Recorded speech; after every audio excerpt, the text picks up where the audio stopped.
Welcome back, everyone, for another deep dive.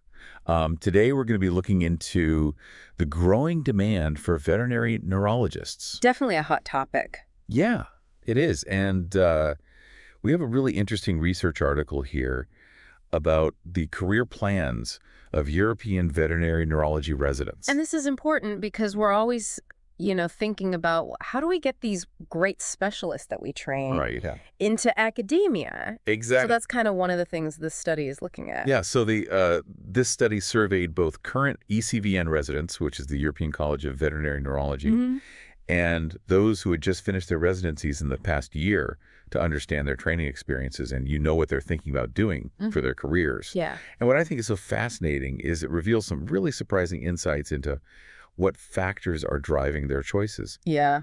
Salary, of course, is yeah. part of it, but also just this perceived bureaucracy of academia and the role of mentorship. That's complex. It is. Yeah. It's really complex. So let's unpack it. Yeah. Let's look at what this study actually found. So first, we'll kind of give an overview of who these residents are. Yeah. So the majority of the respondents were women between the ages of 30 and 34, primarily of white ethnicity. Okay, so that gives us a sense of the demographics. Yeah.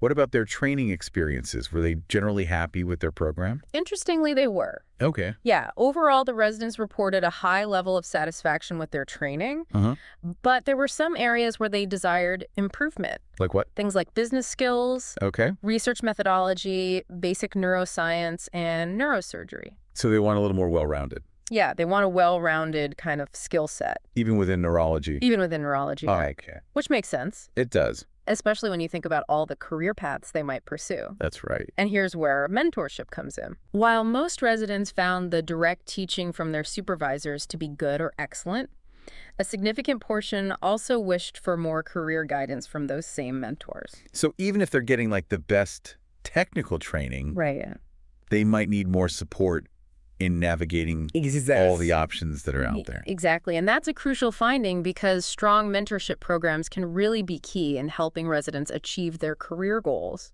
Whether that's in academia, private practice, or something else entirely. Absolutely.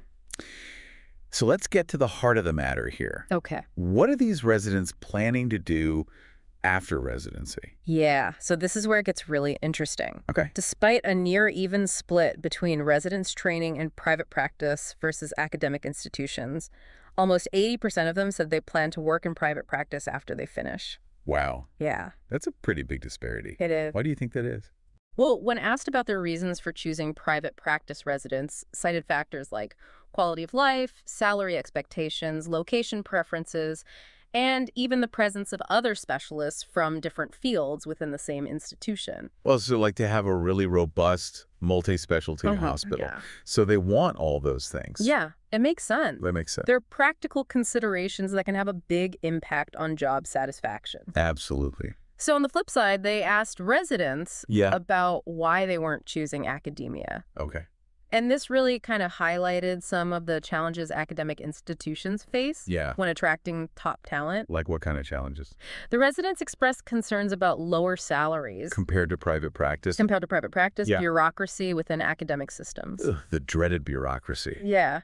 And a heavier administrative workload than they might encounter in a private setting. So it sounds like there's a little bit of a disconnect between what academic institutions are offering and what the residents are looking for. And that's the crux of the matter. Yeah. Residents are clearly drawn to the intellectual stimulation and the opportunity to contribute to the advancement of veterinary neurology through research and teaching, but they also need to feel valued and supported in a practical sense. They need to make a living. They do. They have to pay their bills. Yeah. So it seems like there's potential to bridge this gap, but it would require some pretty significant changes on the part of academic institutions. Definitely. It's about finding ways to make academic careers more appealing and sustainable for these highly skilled specialists. So let's dive into those. Okay. So, it's not that residents are completely opposed to academia. Right. They're just being realistic about the drawback. They have to be. Yeah. So what are some steps that academic institutions could take to address these concerns and make themselves a little bit more competitive? Well, compensation is a major factor. Yeah. Now, it's probably unrealistic to expect academic salaries to fully match those in private practice. Right. But institutions could explore some creative ways to kind of enhance their compensation packages. So thinking like performance-based bonuses or, more comprehensive benefits, maybe even loan repayment assistance. Absolutely. All those things Yeah. for those that racked up debt during their training. Exactly, and it goes beyond the dollar amount. Right. It's about recognizing the value these specialists bring. Yeah, creating that culture of respect and appreciation Exactly. where their expertise is acknowledged and their contributions are rewarded. Absolutely. Now, another big issue the study highlighted was the bureaucracy. Yeah, the bureaucratcy of academia The dreaded can bureaucracy. be a burden. It can, and for good reason. Yeah. So streamlining those processes, Yeah. getting rid of unnecessary paperwork and having some really clear guidelines for research and teaching activities could go a long way. Absolutely. That would improve their day-to-day. It's about giving them that space and freedom to focus on their passions, whether it's teaching research patient care Right. rather than getting bogged down. All the red tape. Yeah. Yeah. No, workload that can be really demanding in academia. Yeah, it can. And vet neurologists in academic settings often juggle multiple responsibilities, teaching research, clinical practice, administrative tasks. It's a recipe for burnout. It is, if not managed carefully. So finding ways to create a more balanced workload, I think, is crucial. Absolutely. And this could involve things like protected research time, streamlined clinical duties, or, additional support staff to help with those administrative tasks. So it's about having a structure in place that allows them to really excel Exactly. in all those different aspects of their roles without feeling completely overwhelmed. Absolutely. And of course, we can't forget about mentorship. Right.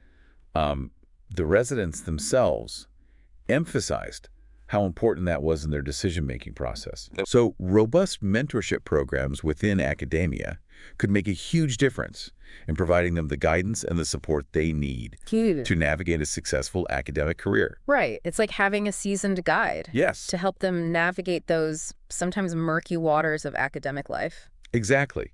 Now, this study was focused on European veterinary neurology residents. Right.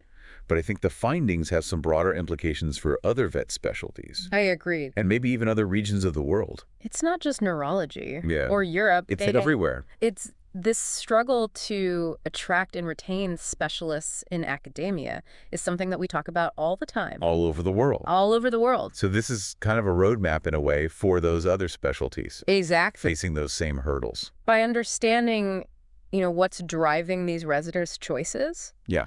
Institutions can then be more proactive in addressing the concerns and making academia a more attractive option. It's about realizing that, things are evolving and we need to evolve with it to stay competitive. Absolutely. And ultimately, it's about ensuring the continued advancement of veterinary medicine as a whole. So we can provide the best care to our patients. Absolutely. Now, speaking of patients, the study also touched on the limited diversity. Right. Within the field of vet neurology. Yeah, and this is a concern that really extends to the wider veterinary profession. Absolutely. Yeah. So it's really essential to create a more inclusive and diverse workforce that reflects the communities that we serve. Absolutely. So being proactive, Yeah. attracting individuals from underrepresented backgrounds, Right. and just having that really welcoming and supportive environment. Absolutely. Making sure that everyone has that opportunity to pursue a career in veterinary neurology. Regardless of their background. Regardless of their background. Now, what about work-life balance, particularly for those residents who are also parents? Yeah. The study found that very few respondents actually became parents during their training, It's a valid concern. which raises some questions about the support systems in place. Right. The traditional residency model with those long hours and that intense workload can be incredibly challenging. Extremely. Yeah, for those with families. So it seems like, both academic institutions and private practice need to think about how they can better support residents who are also parents. Yes. Whether that's through, more flexible scheduling, on-site childcare options, or having really robust parental leave policies. Absolutely. A family-friendly environment benefits everyone. Everyone. Yeah, it leads to greater job satisfaction, improved retention rates, and ultimately a stronger veterinary profession. A stronger profession. So shifting gears a bit here. Okay. The study also delved into the specific aspects of training that residents felt could be improved upon, Yeah. like business skills research, basic neuroscience, neurosurgery. Yeah, how do we bridge those gaps and equip residents with, a well-rounded skill set? Right, to meet those diverse challenges Exactly. of their careers. The residents have given us some good insight into where we can start. Okay, so let's break it down. Okay. First up, business skills. Okay, so that's a big one. It is. Because it's not traditionally emphasized in veterinary curricula. Right. But it's becoming so essential. It is, especially for those specialists who may need to manage their own practice, negotiate contracts, or even, handle the financial aspects of research grants. Exactly. So how do we integrate this type of training into residency programs? Right. Well, there are a number of ways, workshops on financial management, practice management, leadership communication skills. Okay. All good options. What about maybe even partnering with some business schools? Oh, that's a good idea. Or, maybe even mentorship from other successful veterinary entrepreneurs. I love that idea. So thinking outside the box a little bit. Yes. To equip them with the practical skills that they need. Yes, I like that a lot. Okay, so another area the residents highlighted was a desire for more in-depth research training. Which makes sense because research is really the engine driving progress in vet neurology. It is. Yeah, it's how we develop those new diagnostic test treatment options and ultimately improve patient care. Right. So how can we foster those research skills? Yeah. Well, dedicated research time built into the curriculum is a good start. Okay. Giving them opportunities to collaborate with experienced researchers on active projects. What about workshops on study design? Yes. Data analysis, scientific writing? Absolutely. All those are excellent ways to cultivate that research mindset. Yeah. And give residents that hands-on experience. Some programs might even consider, supporting residents who want to present at conferences or even publish their findings. That's fantastic. Yeah. Yeah. Okay, so now let's move on to basic neuroscience. Okay. It's fundamental to understanding, all these neurologic disorders. Yes. But it can sometimes get lost. It can. In that clinical training. A strong foundation in basic neuroscience is essential for accurate diagnosis treatment planning and even just interpreting those diagnostic tests. It helps connect all the dots. It does. See the big picture. It does. So how can we strengthen this aspect of their training? Well, we can incorporate more neuroscience lectures or seminars into the curriculum, maybe even journal clubs that focus on the latest research. Okay, what about rotations in neuroscience labs? Ooh, where they can actually get that hands-on experience with things like electrophysiology or immunohistochemistry. Those are fantastic options. Yeah. It's about really creating a learning environment where residents can really dive deep into those intricacies of the nervous system. And understand how it functions. Yes, both in health and disease. And last but certainly not least, neurosurgery. Yes. This is a highly specialized area. It is. That requires a ton of skill and a deep understanding of neuroanatomy. It does. So how do we enhance neurosurgical training? Well, we could offer opportunities to observe experienced neurosurgeons, provide hands-on training in those surgical labs using cadavers or models, or even arrange rotations at referral centers with strong neurosurgery departments. Okay, what about mentorship from board-certified veterinary neurosurgeons? Yes, that would be invaluable. Yeah. It's all about, building a structured and supportive environment where they can develop the confidence and the competence to perform those complex procedures.